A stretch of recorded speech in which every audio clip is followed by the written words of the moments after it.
Dans la Bible, David n'écoutait plus Dieu et Jonathan arrive et lui dit: «Et toi, David, et toi?»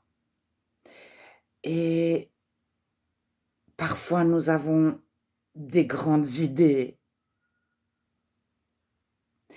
Heu, les non-chrétiens viennent un peu toujours vers nous, les chrétiens, nous poser les mêmes questions.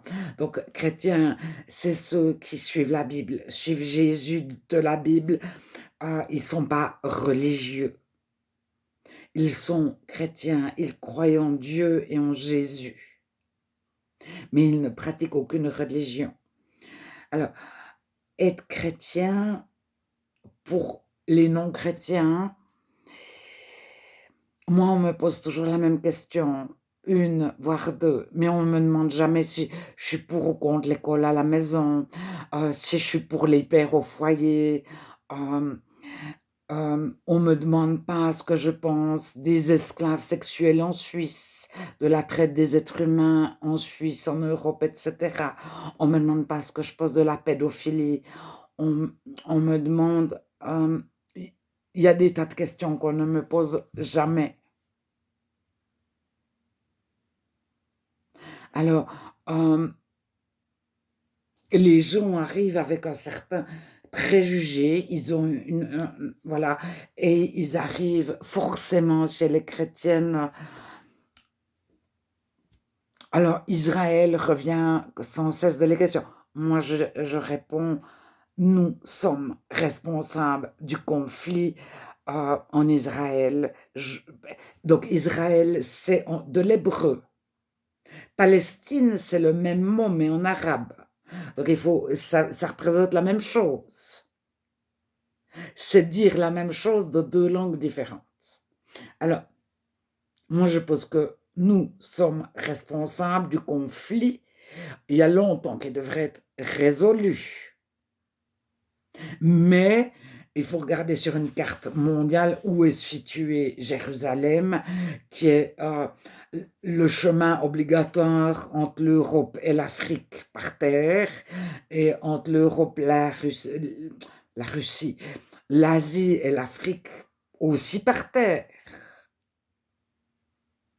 Alors, quelqu'un qui veut aller en Afrique, depuis l'Europe, passe par Jérusalem ou à proximité. Ensuite, quelles sont les routes du gaz et du pétrole? Ensuite, heu, il y a tout un côté où les juifs et les chrétiens sont persécutés. Quand les lois, heu, permettent, hem aux voleurs, permettent à ceux qui en arnaquent d'autres, permettent à ceux qui tuent d'autres de ne pas être punis. Généralement, ce sont les juifs et les chrétiens qui sont punis, donc pas les catholiques, les protestants et les 2 religions juives, mais ceux qui ont Dieu dans leur cœur, Jésus dans leur cœur et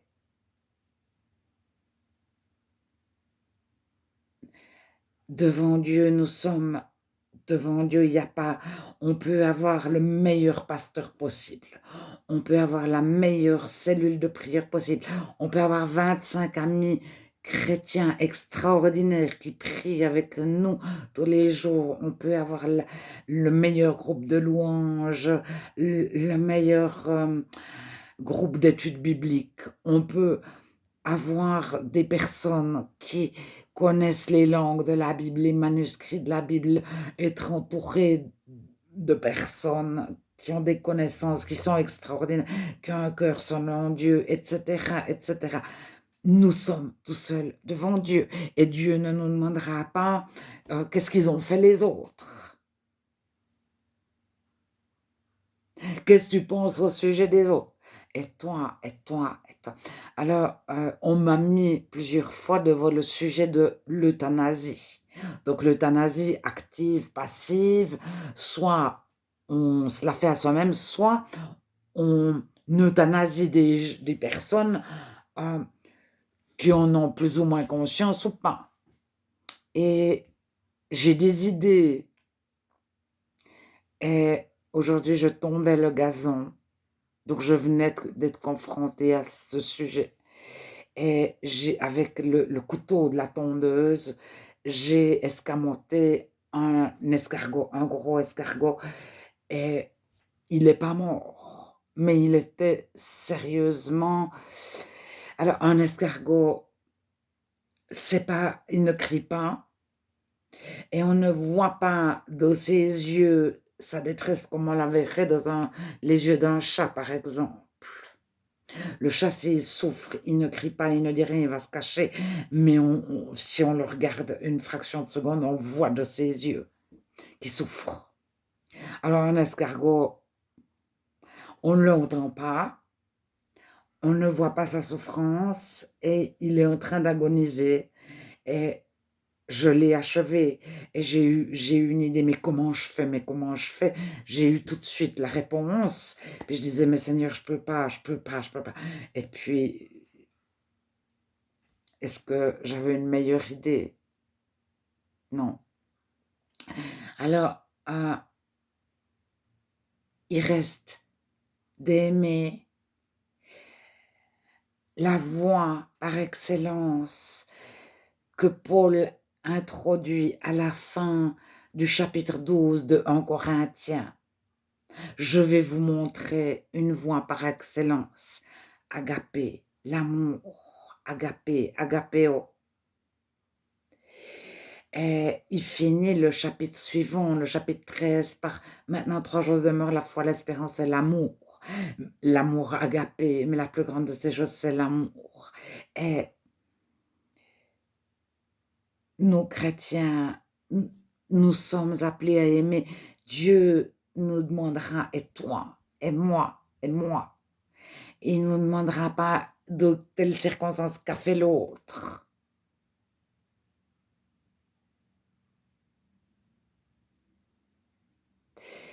Et ce sont les non-chrétiens qui nous lancent des sujets et qui veulent qu'on prenne position, qui nous demandent, etc. Et puis, il y a des faux chrétiens qui ne connaissent pas Dieu, qui n'ont pas Jésus dans leur cœur, etc., qui parlent comme s'ils étaient chrétiens. Et eux, des fois, ils ont des idées arrêtées. Nous sommes pour, nous sommes contre, ceci, cela. Et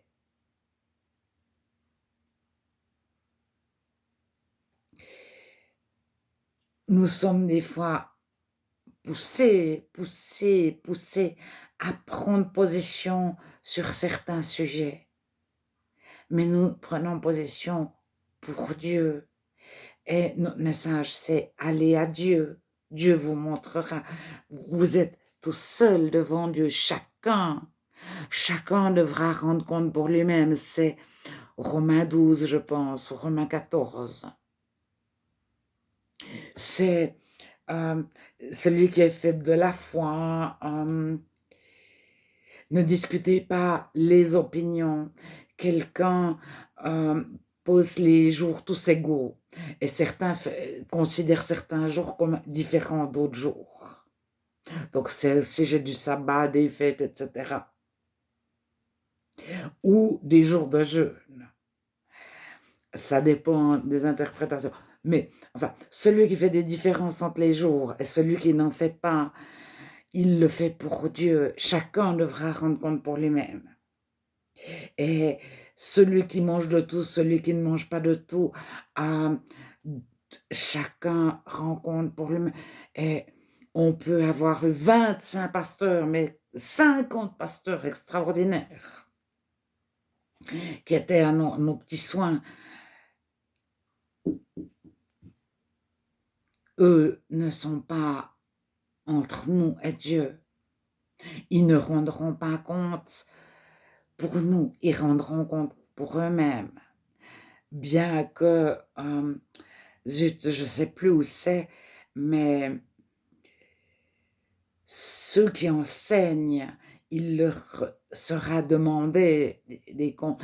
Plus on en sait, plus Dieu nous en demande.